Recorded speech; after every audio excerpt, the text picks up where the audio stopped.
کوہ کاف کی وادیوں میں ڈال دیا ہے اور اس کی مدد طلب کرنے کے لیے اس پر آپ کو رحم آیا ہے اور اس کی حمایت کے لیے آپ صلی اللہ علیہ وسلم کی ذات کھڑی ہے، تو اللہ رب العالمین نے فرمایا جا کر میرے محبوب سے کہہ دو آپ جو چاہو کہو، اللہ رب العالمین آپ کی تعظیم اور توقیر نہ کرنے کی وجہ سے اسے سزا دی ہے، اب یہ ایسا عمل کرے، ایسا کام کرے جس سے اللہ اور رسول راضی ہو جائے، اور اللہ اور رسول راضی ہو جائیں گے تو واپس میں اسے وہی رتبہ دے دوں گا۔ حضرت جبریل آئے، اللہ کے نبی کو اللہ کا پیغام سنایا، اللہ کے نبی نے اس فرشتے کے کان میں کوئی بات کہی اور وہ فرشتے کے پر آ گئے اور وہ اڑنے لگا، یہاں تک کہ جبریل فرماتے ہیں کہ وہ اسی رتبے پر جا کر فائز ہو گیا اور 70,000 فرشتے اس کی قیادت میں اور اس کی غلامی کے لیے تیار ہو گئے اور واپس اسی تخت پر جا کر بیٹھا۔ تو پوچھا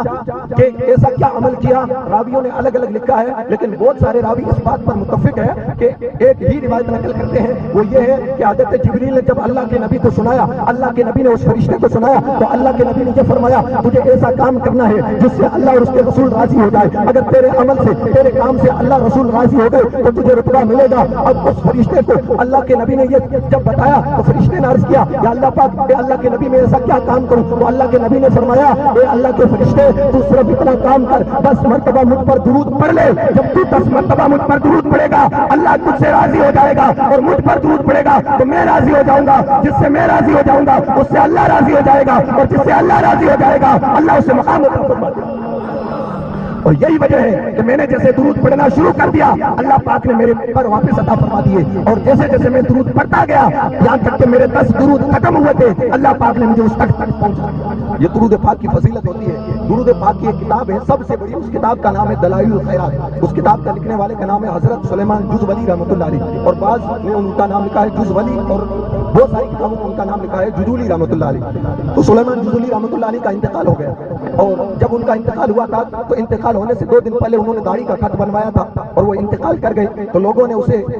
لے جا کر قبرستان میں دفن کر دیا، اور لوگ پہلے بھی قبرستان میں جایا کرتے تھے اور جا کر وہاں جو بھی اصال ثواب کرتے تھے، ترکیب رہتی تھی وہ کرتے تھے۔ اور جیسے ہی ان لوگوں نے حضرت سلیمان جزولی رحمۃ اللہ علیہ کو دفن کیا تو لوگ بیان کرتے ہیں کہ جب ہم قبر میں اس قبرستان کے اندر پہنچے تو ہم نے کیا دیکھا کہ پہلے کوئی اندر خوشبو نہیں آتی تھی، لیکن سلیمان جزولی کو اس کے اندر قبرستان کے اندر دفن کرنے کی وجہ سے پورے قبرستان کے اندر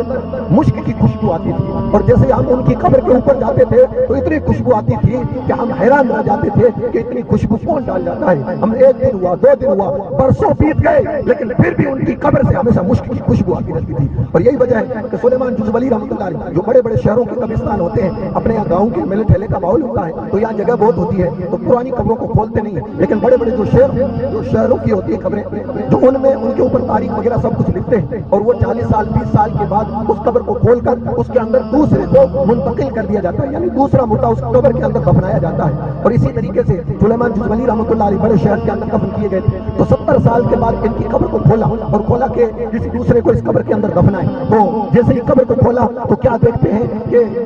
حضرت سلیمان جزولی رحمۃ اللہ علیہ کا کفن جیسا دیا تھا ویسا کا ویسا ہے کہ آپ کا کفن بھی میلا نہیں ہوا۔ تو لوگ حیران رہ گئے، لوگوں نے جیسے ہی پوری قبر کو کھولا دیکھا کہ قبر میں جو کفن ہے وہ سلامت ہے، صحیح و سالم ہے، تو لوگوں نے جیسے ہی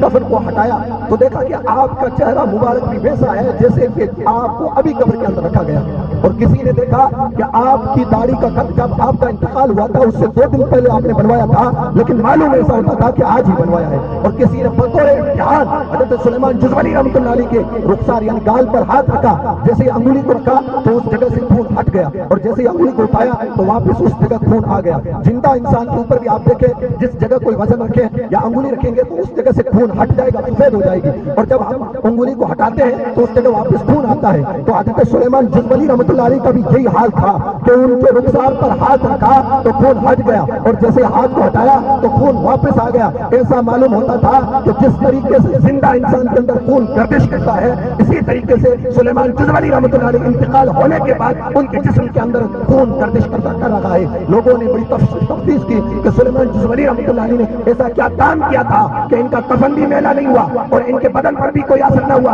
اور ان کے خون بھی جس طریقے سے زندہ انسان کا رگوں کے اندر گردش کرتا ہے دوڑتا ہے اسی طریقے سے خون ان کے جسم کے اندر دوڑ رہا ہے۔ آخر انہوں نے ایسا کیا کام کیا تھا؟ ان کے گھر والوں سے جا کر پوچھا تو گھر والوں نے بتایا کہ یہ سلیمان جزولی کی یہ عادت تھی کہ جب بھی نماز پڑھتے تو 10 مرتبہ نبی پر درود پڑھتے تھے، اس درود کی برکت ہے کہ ان کا کفن میلا نہیں ہوا، اور اس لیے کہ محمد کے غلاموں کا کبھی کفن میلا نہیں ہوتا نہ زمین کھائے گی، اس لیے کہ اللہ پاک نبی کے سچے غلاموں کو جسم کو زمین کے لیے حرام کر دیتا ہے، قیامت تک ان کے جسم زمین پر حرام ہے کہ زمین ان کے جسموں کو نہ کھا سکتی ہے نہ میلا کچھ کر سکتی ہے۔ یہ درود پاک کی فضیلت ہے کہ اللہ رب العالمین درود پڑھے اللہم صلی اللہ علیہ وسلم۔